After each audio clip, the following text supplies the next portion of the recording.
जैश ए मोहम्मद का चीफ एक global terrorist Masood Azhar almost 20 सालों बाद इस टेररिस्ट ने पब्लिक स्पीच दी और इस पब्लिक स्पीच के दौरान इस टेररिस्ट ने खुलेआम यह कहा कि समय आ गया है कि भारत के अगेंस्ट लड़ाई लड़नी है, समय आ गया है कि कश्मीर को आजाद करना है, समय आ गया है कि कश्मीर में जिहाद फैलाना है। तो ऑलरेडी इस वक्त रीजनल टेंशंस काफी ज्यादा हाई हैं, चाहे हम इंडिया चाइना की बात कर लें, चाहे हम इंडिया पाकिस्तान की बात कर लें। तो ऐसे सिचुएशन में मसूद अजहर का यह कहना कि समय आ गया है लड़ाई लड़नी है, यह बहुत नेगेटिव न्यूज है भारत की इंटरनल सिक्योरिटी के लिए। तो ये जो खबर है ये किस तरीके से इंपैक्ट कर सकती है भारत को, इसको समझने की कोशिश करेंगे। क्योंकि अगर मैं मसूद अजहर की बात करूं तो ये कई टेररिस्ट अटैक्स जो भारत में हुए हैं उसका मास्टरमाइंड रहा है। चाहे हम 2001 के पार्लियामेंट अटैक्स की बात कर लें, 2008 के अनफॉर्चुनेट मुंबई अटैक्स की बात कर लें, 2016 के पठानकोट अटैक्स की बात कर लें, या फिर 2019 के पुलवामा अटैक्स की बात कर लें। इन सब अटैक्स में जो मास्टरमाइंड रहा है या जो डायरेक्ट इन्वॉल्वमेंट रहा है वो मसूद अजहर का रहा है। तो ऐसा टेररिस्ट जो ऑलरेडी भारत को बिल्कुल पसंद नहीं करता है, वो इस समय में ये कहना कि समय आ गया कि भारत के अगेंस्ट लड़ाई लड़ेंगे, तो इसका इंपैक्ट भारत की ओवरऑल सिक्योरिटी पर क्या पड़ सकता है, इंडियन डिप्लोमेसी पर क्या पड़ सकता है, इसको समझने की कोशिश करेंगे। प्लस ये भी देखेंगे कि ओवर द ईयर किस तरीके से भारत की सरकार ने इनिशिएटिव्स लिए हैं जिससे जो एलओसी का बॉर्डर है वो पूरी तरीके से सिक्योर हो सके। नमस्कार दोस्तों, मेरा नाम ऋषभ सिंह है and you are watching current affairs part by 247। इसी तरीके की डिटेल इंफॉर्मेशन आपको इस चैनल पर मिला करती है, तो चैनल को सब्सक्राइब जरूर कर लीजिएगा एंड वीडियोस अच्छी लगती हैं तो लाइक, कमेंट और शेयर भी जरूर से करिएगा। तो न्यूज यही है कि जो जैश ए मोहम्मद का चीफ है मसूद अजहर, एक ग्लोबल टेररिस्ट, पब्लिक स्पीच में दिखा 20 सालों बाद इसकी पहली पब्लिक स्पीच हुई है। और आते ही स्पीच के दौरान यही कहा कि the time has come to reclaim Kashmir for Islam for foretold in divine vision. अब देखिए, जैसे मैंने आपको बताया है कि ये कई टेररिस्ट अटैक का मास्टरमाइंड रहा है। और इस स्पीच के दौरान एक और बड़ी कंसर्निंग न्यूज ये रही है, या एक और कंसर्निंग क्लिप ये निकली है कि जो आपका मसूद अजहर है, इसने ये कहा है कि जो अफगान तालिबान है, ठीक है, अफगान तालिबान का लीडर जिसका नाम है सिराजुद्दीन हकानी, ये लोग साथ में मिलकर कश्मीर को लिबरेट करेंगे, कश्मीर में जिहाद फैलाएंगे। तो ऑलरेडी क्योंकि अगर हम देखें तो अफगानिस्तान में तालिबान का रूल है, लेकिन जो पहला तालिबान था उसके कंपेयर में अगर हम देखा जाए तो तालिबान का जो स्टांस रहा है वो सॉफ्ट रहा है टुवर्ड्स इंडिया। क्योंकि ऑलरेडी इस रीजन में अगर तालिबान को अफगानिस्तान को रन करना है तो इंडिया एक ऐसा देश है जो तालिबान की मदद कर सकता है। इसी वजह से मसूद अजहर ने जब यह कहा कि अफगान तालिबान के लीडर, ऑलरेडी आपको पता है दो तालिबान है, एक पाकिस्तानी तालिबान, एक अफगानिस्तान का तालिबान। तो जो अफगान तालिबान है उसके लीडर सिराजुद्दीन हकानी, ये लोग मिलकर जो है कश्मीर को इन्वेट करेंगे। लेकिन जैसे ये स्पीच वायरल हुई या पब्लिक में आई तो तुरंत ही जो हकानी है, जो तालिबान के लीडर, उसने ये कहा कि मेरा इस वीडियो से कोई लेना देना नहीं है, मैं बिल्कुल भी सपोर्ट नहीं करता हूं किसी भी रैली को जहां पर यह कहा जा रहा है कि कश्मीर में जिहाद फैलाना है। क्योंकि देखिए, ये जो मसूद अजहर है ना, ये इससे आप पाकिस्तान की सिक्योरिटी के बारे में समझ सकते हैं कि ये पाकिस्तान में रैलियां करता है, पॉलिटिकल पार्टी है, इस ग्लोबल टेररिस्ट की पॉलिटिकल पार्टी है, पाकिस्तान में रैलियां करता है। और रैलियों में खुलेआम इसने बोला है कि कश्मीर को आजाद करना है, लिबरेट करना है, वहां पर जिहाद फैलाना है, भारत के अगेंस्ट लड़ाई लड़नी है। तो जब ये रैली की वीडियोस वायरल हुई तो सीधे जो अफगान लीडर उन्होंने कहा कि नहीं, हम किसी भी तरीके से इस रैली के सपोर्ट में नहीं है, मुझे कोई आइडिया नहीं था मसूद अजहर ने मेरा नाम क्यों लिया है, और हम बिल्कुल भी सपोर्ट नहीं करते हैं कि कश्मीर में जिहाद हो।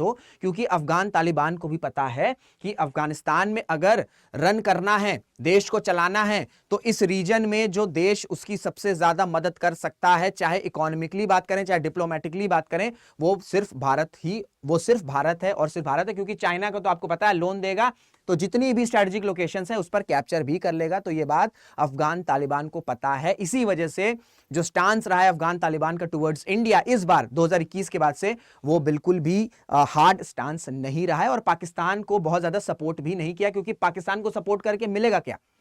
अफगान तालिबान को कुछ भी नहीं मिलेगा। उसको पता है कि इंडिया को सपोर्ट करेंगे तो क्रिकेट में भी सपोर्ट होगा, इकोनॉमी में भी सपोर्ट होगा, ट्रेड में भी सपोर्ट होगा, इंटरनेशनल ऑर्गेनाइजेशंस में भी सपोर्ट मिलेगा। इस वजह से अफगान तालिबान को भी पता है कि किसकी मदद करनी है, किसकी नहीं करनी है। तो ये आपको मैप दिख रहा होगा, ये एलओसी है, ये एलओसी है, ये पाकिस्तान ऑक्यूपाइड कश्मीर है जिसको जबरन पकड़ा हुआ है। इस एरिया की अगर हम बात करें तो यहां पर बिल्कुल भी डेवलपमेंट नहीं है, ठीक है। यहां पर बेसिक नेसेसिटीज के इशू हैं, चाहे हम खाने की बात कर लें, चाहे हम शेल्टर की बात कर लें, चाहे हम एम्प्लॉयमेंट की बात कर लें, और जबरदस्ती पकड़ के बस क्या किया है कि पाकिस्तान के अंडर है, यहां के लोगों की तरक्की से कोई मतलब नहीं है।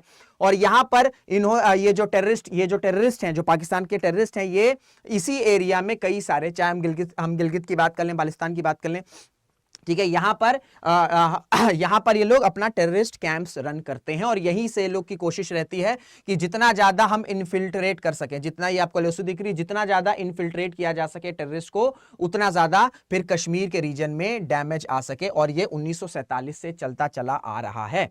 अब देखिए, अगर मैं बात करूं मसूद अजहर की, मसूद अजहर, ये पहले आपको पता है कि 1998 से पहले ये जो टेररिस्ट है, इसको भारत की सिक्योरिटी फोर्सेस ने अरेस्ट किया हुआ था, लेकिन कांधार हाईजैक होता है, जिसके बाद एक डील होती है। डील में ये होता है कि सिविलियंस को छोड़ा जाएगा, और ये जो मसूद अजहर है, ठीक है, उन जो सिविलियंस हैं, जो हॉस्टेजेस हैं, उनकी रिहाई की जो शर्त थी, वो शर्त ये थी कि मसूद अजहर को जो इंडियन अथॉरिटीज हैं वो रिलीज करेंगी। और उसके 2 साल बाद ही 2000 में जैश ए मोहम्मद, ठीक है, जैश ए मोहम्मद ये संगठन बनाता है, जिसका ऑब्जेक्टिव ये था कि किस तरीके से जो रेडिकल इस्लामिक आइडियोलॉजी है उसको बढ़ावा दिया जा सके। और वो कैसे दिया जाएगा? मिलिट्री ऑपरेशंस को कंडक्ट करके अगेंस्ट इंडिया। तो भारत के अगेंस्ट जो नफरत है मसूद अजहर की, वो 20 सालों से भी ज्यादा है। 20 साल हो गए उसके, 20 साल हो गए ऐसी एक्टिविटीज जो है ये आपको देखने को मिल जाती है। ये जो मसूद अजहर है करता रहता है। जैसे मैं आपको बता भी चुका हूं कि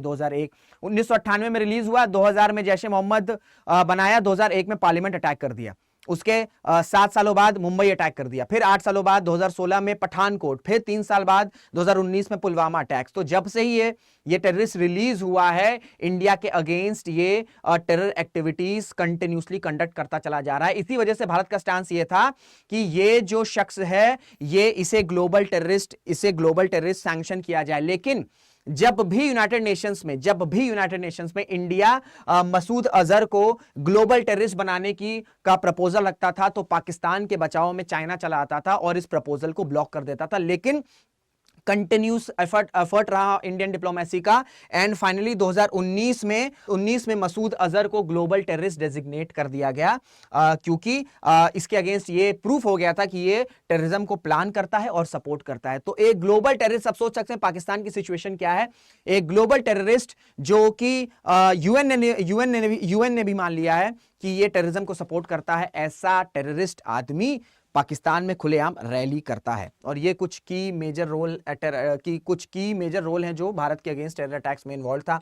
चाहे हम पुलवामा अटैक्स की बात कर लें, unfortunate Pulwama attacks, unfortunate Pathankot airbase जो 2016 में हुआ था, मुंबई अटैक्स बहुत ज्यादा अनफॉर्चुनेट, 2001 में जो लेजिस्लेटिव असेंबली में, ठीक है, लेजिस्लेटिव असेंबली में जो अटैक्स हुए थे, इन सब का मास्टरमाइंड जो है, ठीक है, इन सब का जो मास्टरमाइंड है वो आपका जैश ए मोहम्मद का चीफ जो है वो आपका अजहर मसूद रहा है।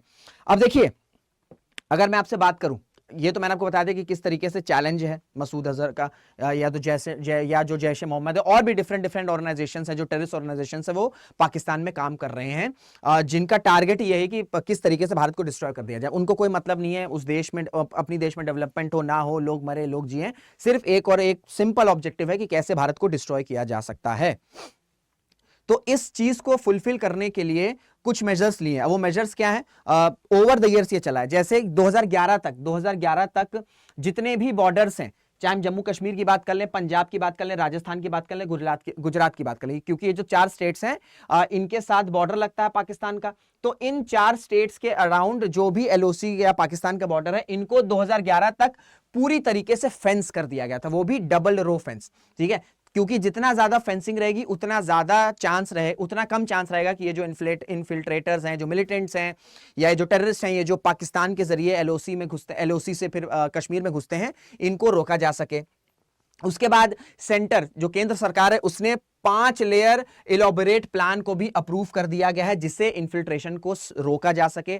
टेक्नोलॉजी को इन्फ्यूज किया गया है, ठीक है, टेक्नोलॉजी का बहुत बड़े लेवल पर इन्फ्यूज किया गया है टेक्नोलॉजी को, क्योंकि जब 2016 में आपका पठानकोट अटैक हुआ था तो उसके बाद एक कमिटी बनाई गई थी, मधुकर कमिटी। उन्होंने रिकमेंड किया था कि बॉर्डर मैनेजमेंट में फेंसिंग वगैरह तो सब ठीक है, लेकिन टेक्नोलॉजी का अब इस्तेमाल करने की बहुत ज्यादा जरूरत है, क्योंकि जितनी ज्यादा टेक्नोलॉजी रहेगी उतने अच्छे से हम बॉर्डर को सिक्योर कर सकेंगे। तो इसी के बाद से 2016 के बाद से बहुत बड़े लेवल पर टेक्नोलॉजी को टेक्नोलॉजी को इंजेक्ट किया गया, चाहे हम एलएसी की बात भी कर लें, एलएसी के अराउंड भी बात कर लें, या एलओसी के अराउंड भी बात हम कर लें, चाहे उसमें क्लोज सर्किट टेलीविजन कैमरास हो गया, थर्मल इमेजर्स हो गए, अंडरग्राउंड मॉनिटरिंग सेंसर हो गया, लेजर बैरियर्स हो गए, ये सारी की सारी चीजें लगाई गई हैं सो दैट जो भी अक्रॉस बॉर्डर मूवमेंट हो रहा है उन्हें ट्रैक किया जा सके और वहीं उन्हें रोककर डिस्ट्रॉय कर दिया जा सके, पिन डाउन किया जा सके। साथ ही साथ कुछ ऐसे इलाके हैं जहां पर, कुछ ऐसे सेक्शंस हैं जहां पर अभी प्रॉपर फेंसिंग्स नहीं हुई है,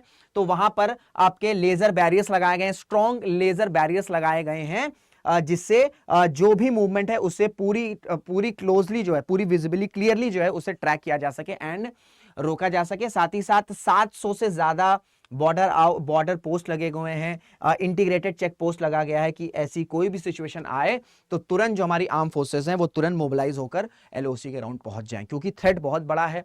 चाहे मसूद अजहर की बात कर लें, और भी बहुत सारे पाकिस्तान की ऐसी टेररिस्ट ऑर्गेनाइजेशंस हैं जो कंटिन्यूसली इस कोशिश में हैं कि किस तरीके से भारत को डैमेज किया जाए। इस वजह से 2010 तक, ठीक है, तभी मैंने कहा ना 2010 तक ये सारी चीजें हो गई थी। उसके बाद फिर चाइना पर हमारा ध्यान गया कि एलएसी के अराउंड भी हमें बॉर्डर इंफ्रास्ट्रक्चर करने हैं, और उसके बाद फिर फोकस पूरा का पूरा अभी चाइना बॉर्डर पर है, क्योंकि ऑलमोस्ट जो है चीजें बहुत हद तक सिक्योर करी गई है। लेकिन उसके बावजूद भी जो ये टेररिस्ट हैं, जो इन्फिल्ट्रेटर्स हैं, ये कामयाब हो जाते हैं और हमारी सिक्योरिटी फोर्सेस के लिए एक बड़ा चैलेंज क्रिएट करते हैं। तो ये जो मसूद अजहर का बयान आया, इसका इंपैक्ट किस तरीके से कश्मीर वैली पर पड़ेगा, इसे काउंटर कैसे किया जाएगा, ये तो सिर्फ समय बताएगा। हालांकि इनकी पॉलिसीज बहुत पुरानी रही है, इस तरीके से स्टेटमेंट देते रहते हैं, ये लोग कुछ कर नहीं पाते हैं।